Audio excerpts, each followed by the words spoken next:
This video is brought to you by patreon.com/worsttake. Get access to exclusive live streams and Discord servers, on-screen shoutouts, and early access to some videos when you join now. Help make sure that we can continue to make content like this by supporting the Patreon. Links are in the description down below.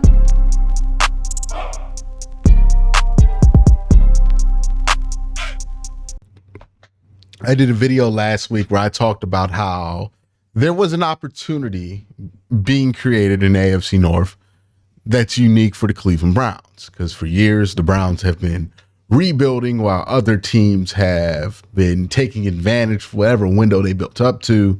This year, it seems like the Browns are the one team that is in the point of their plan to take advantage of their window to the fullest extent, while other teams, Pittsburgh, Cincinnati, and Baltimore, for one reason or the other, look like they're either trying to build a window, Pittsburgh, or at the tail end of their window where they have to start to pay guys like Baltimore and Cincinnati. You look at Cincinnati, they have to figure out what to do with T. Higgins. They have to figure out what they're going to do with Jamar Chase after they paid Joe Burrow.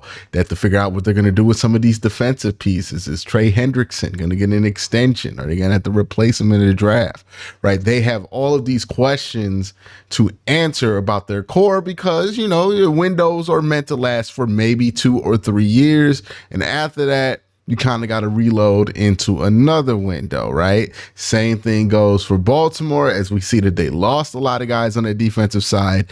The other part of your window being kind of messed with is your success creates a vulture effect by other NFL teams, which means, yeah, that defensive coordinator you got, he's great. Yeah, we'll take him. We'll make him a head coach, right? That's what happened to Baltimore. They lost their defensive coordinator. Now they're on their third defensive coordinator in 5 years.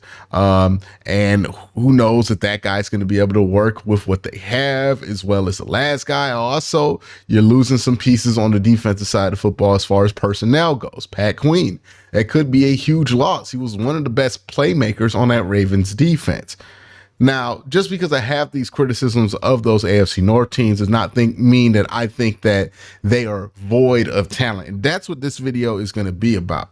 This video is going to be about what these AFC North teams have that maybe hasn't been talked about a ton, right? This isn't going to be a video where I'm going to talk about Lamar Jackson's ability to run, or Joe Burrow's ability to throw, or TJ Watt's ability to get to the quarterback. We all know that those are factors in the AFC. There's a million people who have made a million videos about those guys being good, especially in the context of this division. That isn't what I'm going for.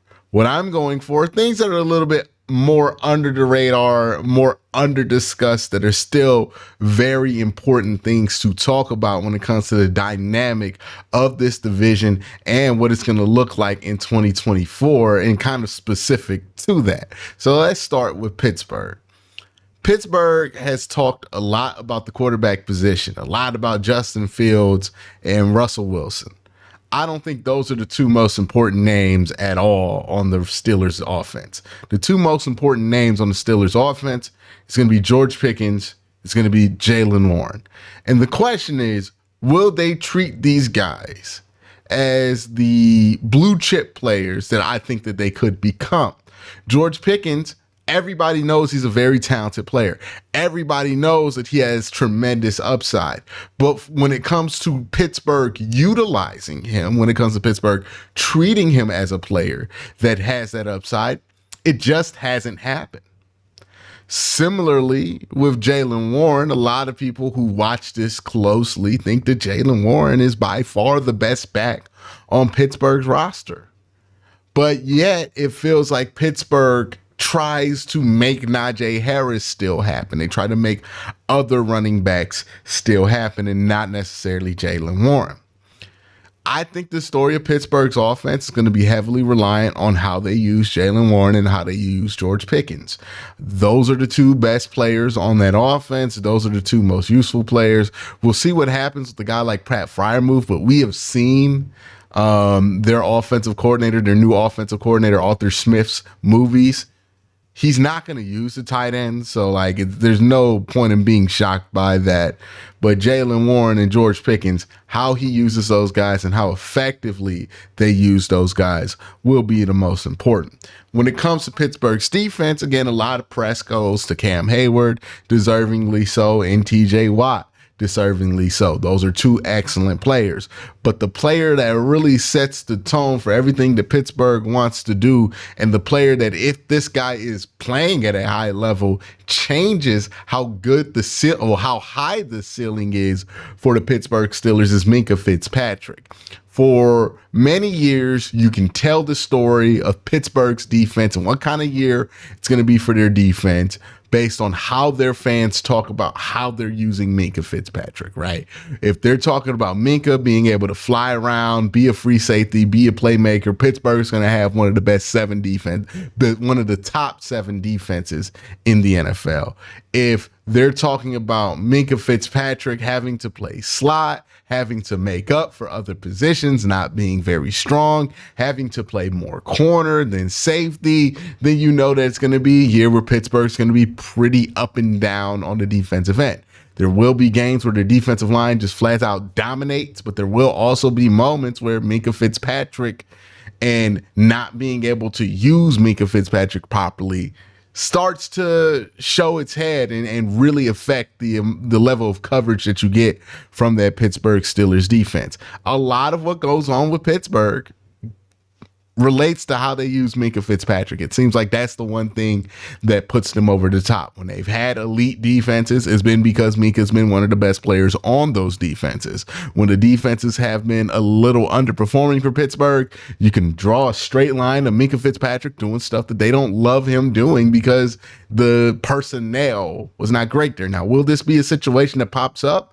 I don't know, but I don't think they're sufficient enough at corner to where there's no chance of it popping up. But a lot of this is a bet on Pat Queen, which is the next thing about Pittsburgh that I'm going to talk about. This is a gamble on Pittsburgh's part to go after Patrick Queen, because the big question about Patrick Queen is, hey, was it Roquan Smith that made you good, or was it just you developing into a better player over time that led to your improvement, right? Because Pat Queen early in his career had some issues really seeing the game well. Now, my theory on this is that it's a little bit of both.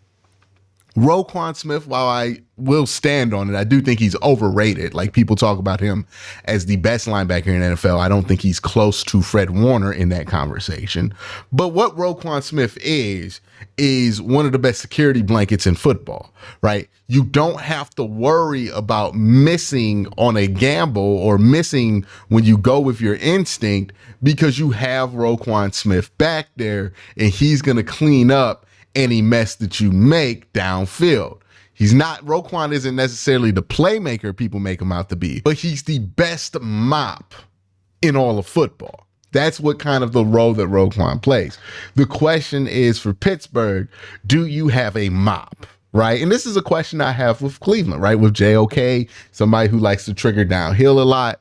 Do you have a sufficient mop back there to kind of give that security blanket to a player who likes to trigger downhill? Pat Queen, kind of similar to JOK, a very instinctive player, a player who likes to be aggressive and trust his instincts. And in order for that to happen, you need to have somebody who can hold it down there at one of the other linebacker positions. Now, if that's how they use Pat Queen, I think he'll be successful. I think they have enough back there with their mismatch of linebackers in Pittsburgh to make that happen. Where I do think Pittsburgh can get in trouble if they fall in love with the idea of him being a Mike linebacker. I don't think that role suits Pat Queen at all. Pat Queen, to me, is see ball, get ball, and not necessarily somebody you want to be put in a more cerebral spot. But we'll see. Will that gamble pay off for Pat Queen? If it does, it takes a lot of pressure off Minkah. If that pressure's off Minkah, that sets everything in line for the Pittsburgh Steelers to have a much improved defense than they did last year. But those things have to happen. They're also betting on Pat Queen being really good in coverage, which was something he struggled at pre-Roquan in Baltimore, but really did succeed at in the 2 years that he played with Roquan. Again, another question of if a young player just developed or if that development was all due to a veteran player showing up. I tend to lean in the development side for Pat Queen, but we will see what happens in that situation. Let's talk about Baltimore. All right, what does Baltimore bring that's a problem for the Browns? Now, they did gamble on Derrick Henry, and if I don't mention Derrick Henry, we're going to talk about the Baltimore. I think a lot of people are going to freak out because you see Baltimore, this run-heavy team, and then Derrick Henry, and a lot of people put those pieces together, say instant fit, it's going to be perfect. But there are a lot of small things in that fit that I worry about going well. It's kind of the same math, if I go back to 2019, that people did with Odell Beckham and Kevin Stefanski in Baker Mayfield, right? A lot of people assumed that Odell Beckham would be a great fit in a Shanahan, Kubiak style offense with Kevin Stefanski because of his precision as a route runner, right? He is one of the most precise route runners. The guys who succeed in those offenses are precision route runners. People may forget this, but early in Odell Beckham's career, he was being compared to Jerry Rice. Jerry Rice is one of the original West Coast offense precision route runner yak guys. Like it seemed like on paper a perfect fit for Odell to slide into that offense and be great. But what went wrong in Cleveland with Odell, Baker, and Kevin Stefanski is that there was a lot of little things that just didn't match up. Right where Odell liked to get the ball, it's not where that's not where Baker Mayfield liked to throw the ball. Those weren't the route combinations that Baker loved. The parts of the offense that the Browns wanted Odell Beckham to occupy weren't necessarily the same parts of the offense that Odell was asked to occupy.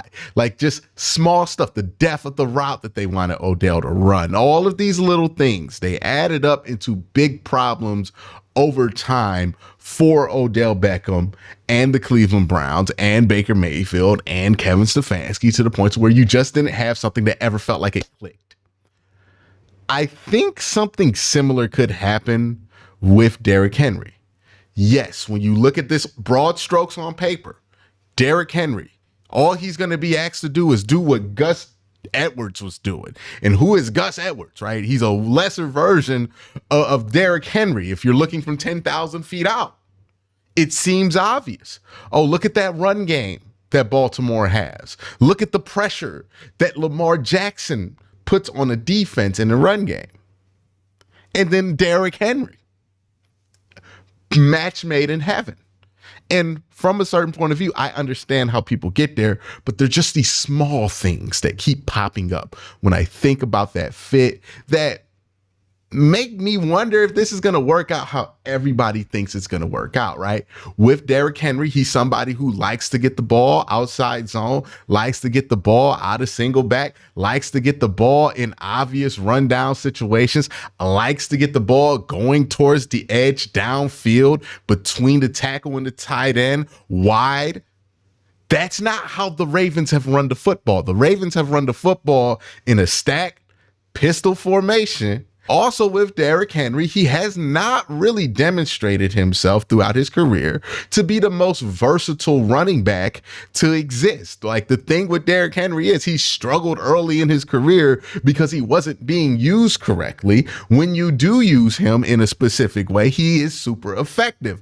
But the thing I don't think enough people ask themselves about Derrick Henry when they go, oh, well, it's just Ryan Tannehill or this or that, is this. Maybe the reason Derrick Henry was allowed to dominate in Tennessee is precisely because he had a quarterback who did not provide very much pressure to opposing defenses, and that allowed him to be ran so many times in this specific way because the offense wasn't worried about fitting in the quarterback into the game plan. What does Derrick Henry look like when the game plan offensively is not built around him? Can he be someone like a Gus Edwards who can take 10 carries a game or 15 carries a game, not in the optimal spot that they wanted, and still be successful? Or is he a running back that really needs his 10 to 15 carries? Look at the history of Derrick Henry splitting carries and tell me that that's somebody who's going to do well or projects to do well in a running back rotation. That is the one thing. You can't have a team built around Lamar Jackson, and you can't have an offense that's built around Lamar Jackson and both Derrick Henry. That offense is going to be built around Lamar Jackson. So what does that do to Derrick Henry? Now, while I have my worries about Derrick Henry, the guy that I think will end up being the premier running back maybe in the next couple of years, maybe not this year because he's coming off an injury, on this Ravens team is Keaton Mitchell, because he was absurdly great of a fit in Baltimore's system, right? You talk about somebody who can do a lot with a little. You talk about somebody who can have a wide enough range of skills to be able to be successful from a range of different deliveries when it comes to running the ball. That is Keaton Mitchell. And that is who I wonder if the Ravens are going to utilize more throughout the year versus a Derrick Henry. I think there's a lot of questions there that people aren't asking with Derrick Henry simply because the broad strokes look brilliant on that move. But if you zoom into that painting, there's a lot of cracks. A lot of cracks that I don't think a lot of people are asking the right questions about because we're just assuming Baltimore run the ball, Lamar Jackson run the ball, Derrick Henry run the ball, all good. But we've made these assumptions before, and we've sat here and been befuddled when it doesn't work. Have to ask these questions.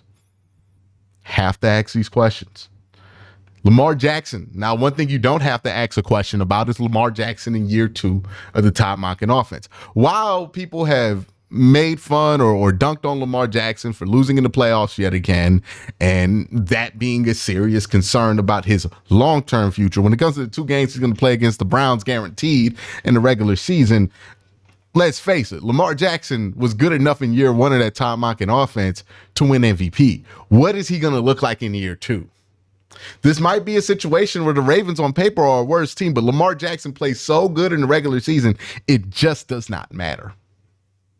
So what does year 2 in that system Lamar Jackson look like during the regular season? It could be excellent.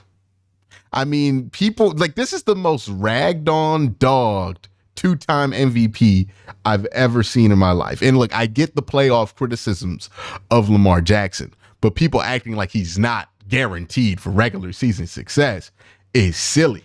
Let's talk about Trenton Simpson and Roquan Smith, because this is the flip side to that question with Pat Queen, right? If you feel like Pat Queen's success was all about Roquan Smith, then it's not hard for me to make the jump that you also believe that Roquan Smith's presence will make a Pat Queen out of Trenton Simpson. And I like Trenton Simpson.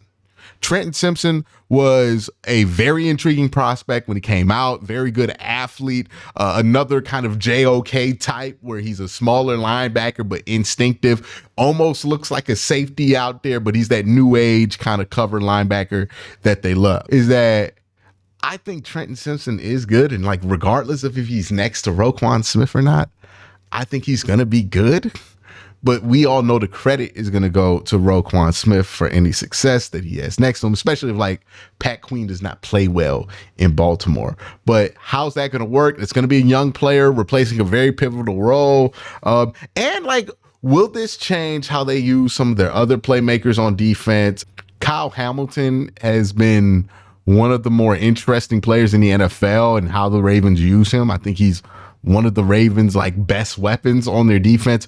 Will this lead to just more use of Kyle Hamilton? I think that will make them as good as they were last year or close to as good as they were last year if Kyle lives up to his potential. But there's a lot of different ways Baltimore can go about it that will be interesting. But again, they got a new defensive coordinator this year, right? They've been pilfered. They have no they have no more Mike McDonald. It's a new defensive coordinator. Who knows how that guy uses these pieces? Let's talk about Cincinnati.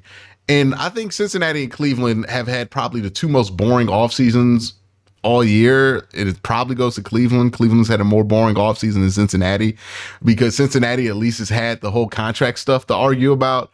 The Browns haven't really, they made some moves, but they're pretty set. Both these teams are in similar places.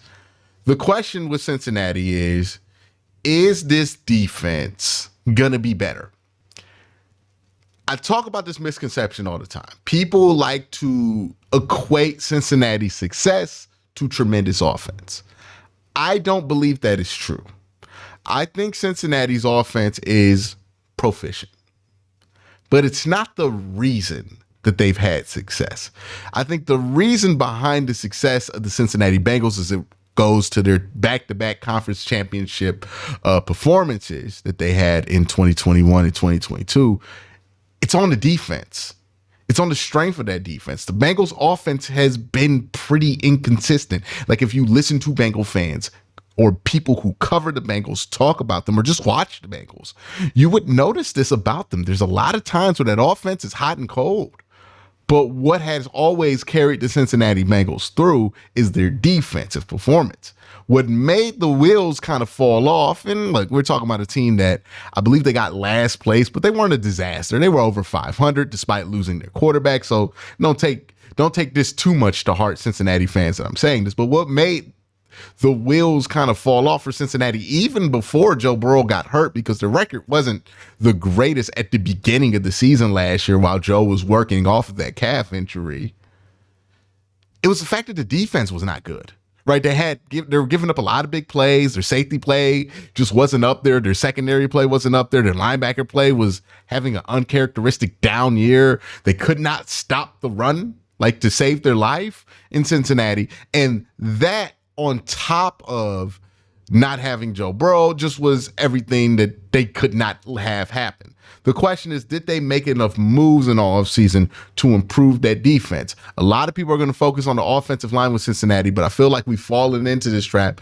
the last 3 years. Simply the way that Joe Burrow plays football, the way that the Bengals prefer to use Joe Burrow, you're just never going to get great offensive line play out of a quarterback like that.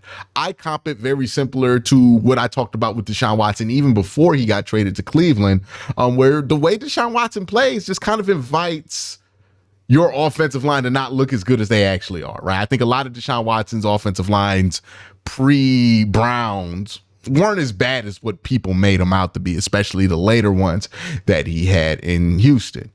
But because of his play style, it magnifies whatever holes you have in your offensive line. And because you have a quarterback who takes a ton of hits, who does not mind taking a ton of hits, he does take a ton of hits, which then also magnifies your perception of how that offensive line plays. And no matter who you have out there, no matter how well they're actually playing, given what their assignment is, you're just going to think they stink. The defense is where you have to worry about Cincinnati. And if that defense is great, that Cincinnati team is going to be pretty damn good. But if that defense is not, that Cincinnati team is going to have an obvious ceiling on their head. So that's going to be what I think determines it. And that's why I think you have to watch out for if you're a Browns fan when you look at the rest of the AFC North. Let me know what you think in the comment section down below. Y'all have a great day. Have an even better night. Peace.